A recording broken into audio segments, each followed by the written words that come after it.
For more than a month now, Khan Yunis has been under heavy bombardment. This particular city was described and designated the initial weeks of the war as a safe zone for evacuees and displaced Palestinians from the northern part of Gaza City, and they've been sheltering in the courtyard of Nasser Hospital and other parts of Khan Yunis, including the eastern part, the western part of the city, since the beginning of the war. Is now the very particular city described as safe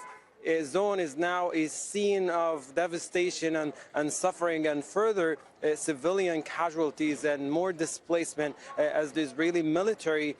pushed deeper into the city and within the vicinity of Nasser Hospital. And the doctor who was speaking, this is not the first time we hear doctors describing the situation inside the hospital and the situation of their families who are unable to provide a proper shelter for them and protect them from the horror of this ongoing war. The vast majority of them have their families with them sheltering inside the hospital. They have a duty to do to keep providing the medical intervention necessary for injuries. But as the situations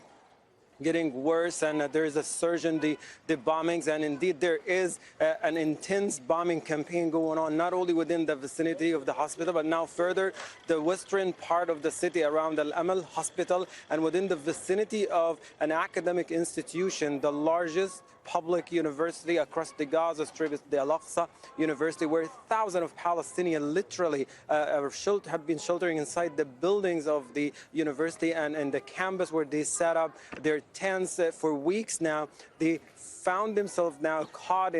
under this heavy bombardment, and they don't have a place to go to. There is literally no safe place, let alone no safe corridor for them to leave the area.